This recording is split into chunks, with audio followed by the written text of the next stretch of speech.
December 7th, 1941, a date which will live in infamy. Well, I was 16 years old, almost 17, and I was a junior in high school when the Japanese bombed Pearl Harbor.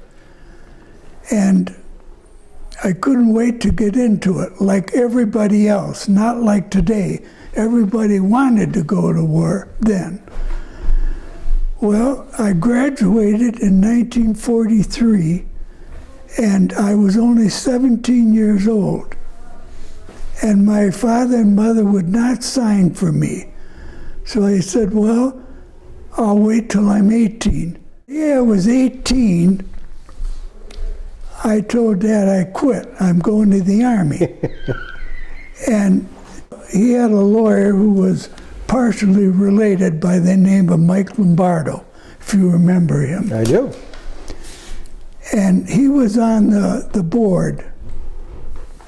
And he told my dad, he said, don't worry about it. He said, they'll never get him.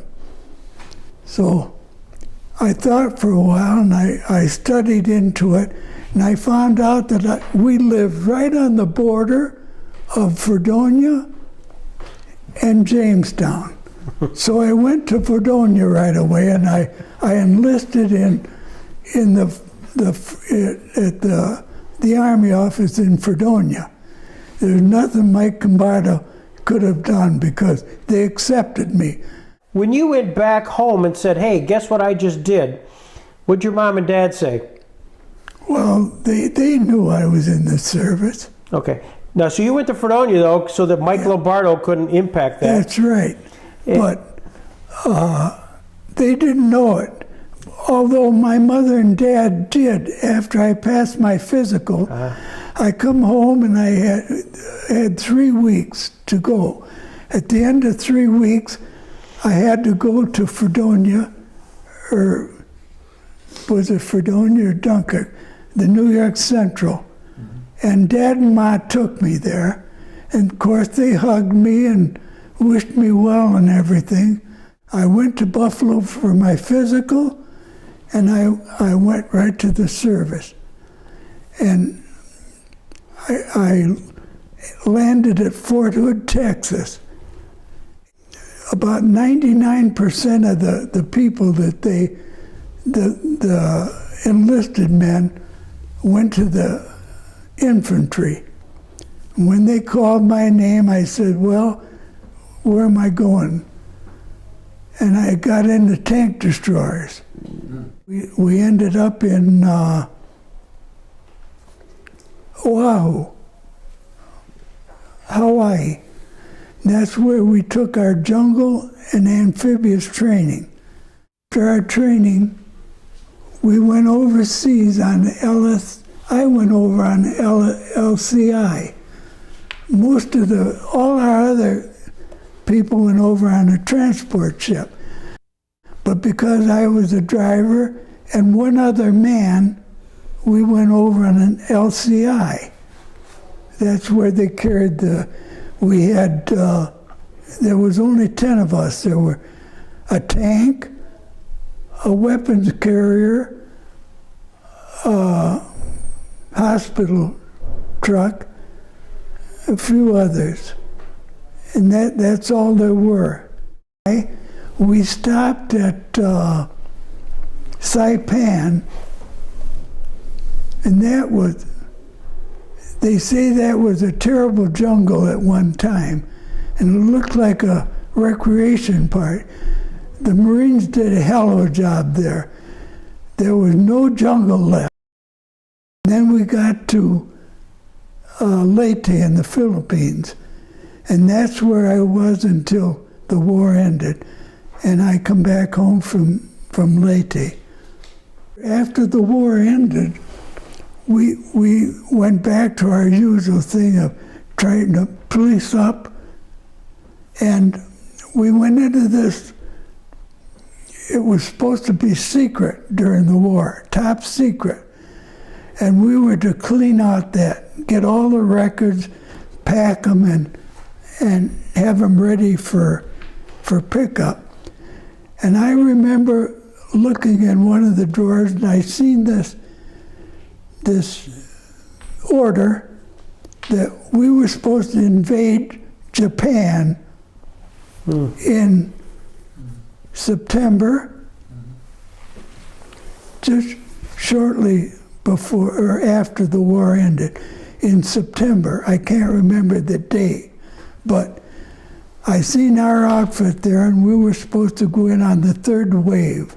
We used to get together at night, and my crew chief, my sergeant, Terzic was his name. He was from Pennsylvania, and he loved to sing. And he'd get all us guys together, and we'd sing all these old songs, you know, By the Light of the Silver Moon, and all these, you know. We used to have a ball. But as far as being funny, none of us were funny. We paid attention to everything we had to do. They had work camps there with Japanese. Yeah. And they were very friendly. You know, you'd see them at the mess chow or something like that, Right. and they would try to talk as much as they could, but they were always bowing to you and everything, you know. I mean, I think the 99% of the Japanese were sorry of the invasion, but they had nothing to say. They had to do what they were told, the same as we did. We didn't love them, No. but we used their respect toward us to form friendship. Advancing on Leyte Island in the Philippines, The first one that I drove was an M10, and it had a 76 millimeter gun. Being in the tank destroyers means that you don't go into combat with your tank. In fact, our tanks used to go 65 miles an hour because our motto was seek, strike, and destroy. In other words, we had no armor whatsoever and we fire one shot at an enemy tank. Hit or miss, you get the hell out of there. Excuse the language. We've never heard that. Because seek, strike, and destroy. That was it. If you hit them, fine. If you don't get a second chance. The next tank coming up will take it. And that was it. Yeah. Was there much combat? Did you find yourself in that position? Not too much, no. We did a little bit in Leyte, but that was it. What was the reaction among the troops? Oh, thrilled to death. Everybody with 85 points got to go home. And I sat there with 84. And I had to wait another month. And that month ended in 6 months. Oh. Because I never got home till May. As far as the morale is concerned, nothing like it is today.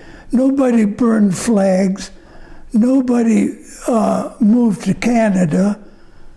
We were waiting to go, every one of us, regardless nationality or age or anything.